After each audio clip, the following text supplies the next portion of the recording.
Hello, and welcome once again into my dark corner of this sick world. This week's film is The Killer Shrews, and is every bit as thrilling as you'd expect from the title. Which is a shame. But let's get one thing out of the way to start with.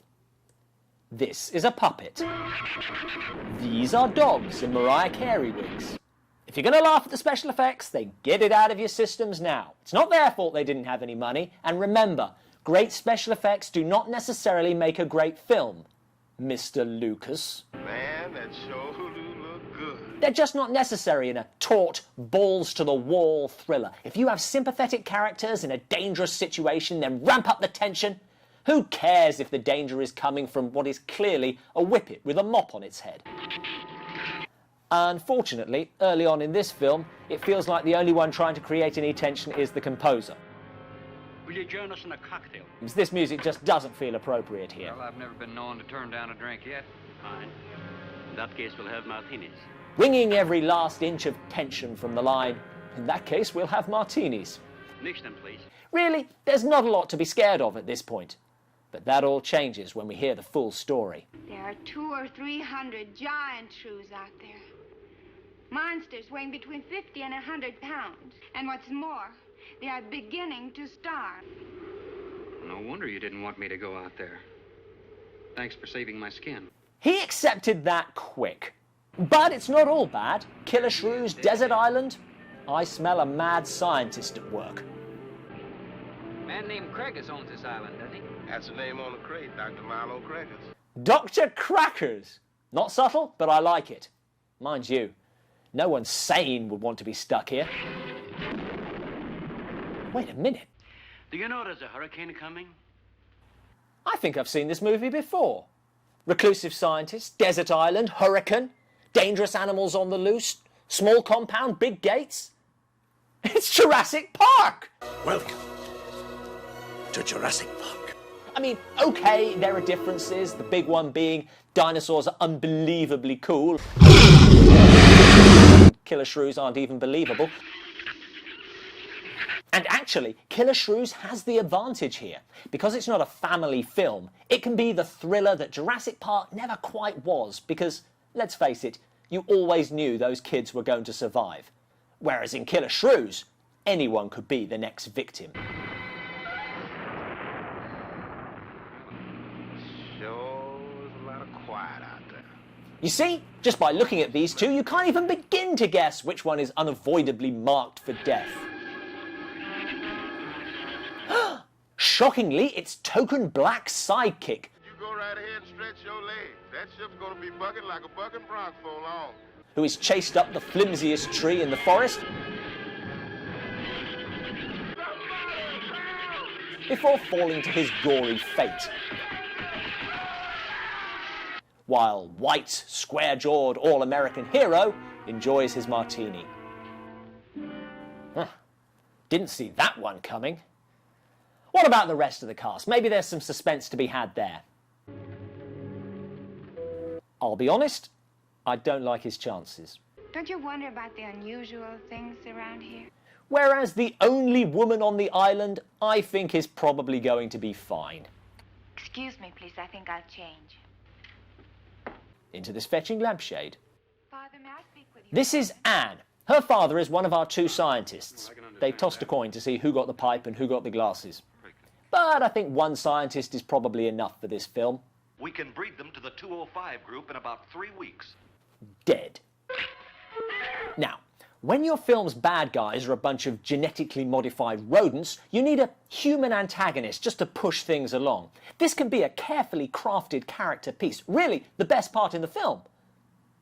Or it can just be someone who disagrees with everything, acts like a dick, and is always wrong. Ours gets drunk while he's supposed to be on watch. I must have dozed off. You kind of startled me. Dead.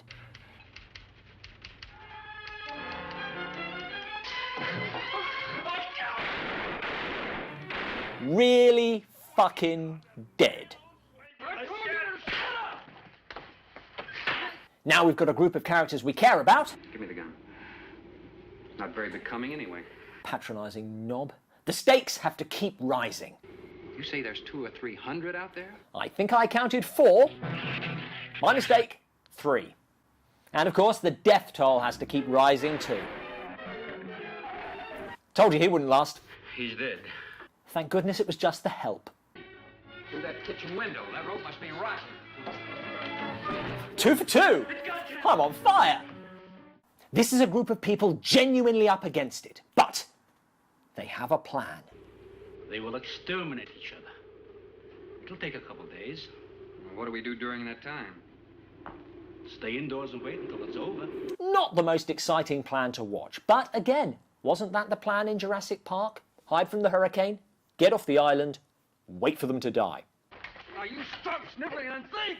Anywho, our group decide that the best place to wait out the shrews is on a boat moored just offshore.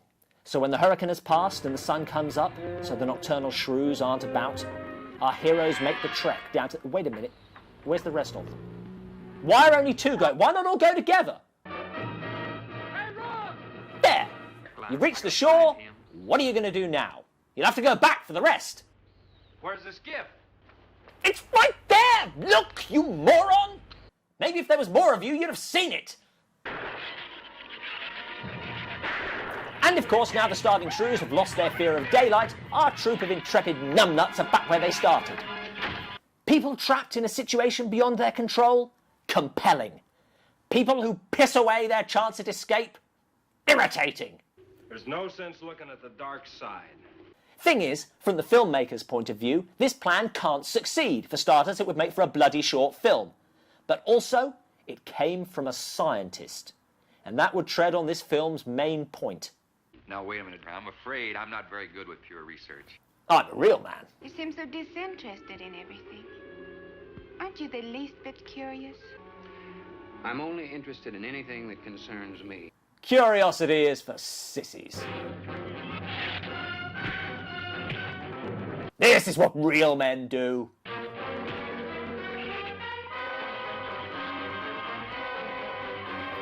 Okay, fight's over. Ease up on the music. For heaven's sakes, Doctor, stop them! Real men aren't scientists. And this isn't just any scientist. This is a foreign scientist. They continue to grow. They were mutants. But they inherited all the negative characteristics of their breed. To a 50s man, there's only one thing worse than a foreign scientist.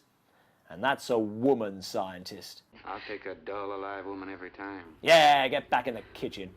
Doctor, that's not the same animal you showed me. That's a monster. The message is clear. It's all science's fault. So what's needed here is a more virile, manly, hairy-chested solution to the problem. Oh, we had a flamethrower all along. Boy, is my face red. Actually, that's not nearly testosterone fuel enough. Use these chemical drums as tanks. Tanks. Individual tanks. Hold on! Hold on! Oh, come on! Giant killer shrews are one thing, but this is just silly. How are they holding them up? I think this guy had the right idea. He can just wait it out and... What are you doing? You jackass!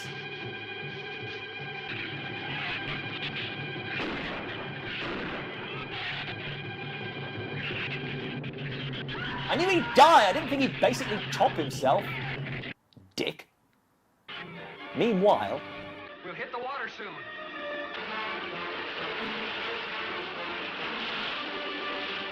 Now we just drown. Oh, of course they don't. They do what they could have and should have done half an hour ago. This is a bad film for a lot of reasons, not least the lack of tension or likeable characters. Oh, and it's about killer shrews. But what really angers me is the anti-science kick. In 24 hours, there'll be one shrew left on the island, and he'll be dead of starvation. An excellent example of overpopulation. Well, you know something, Doctor?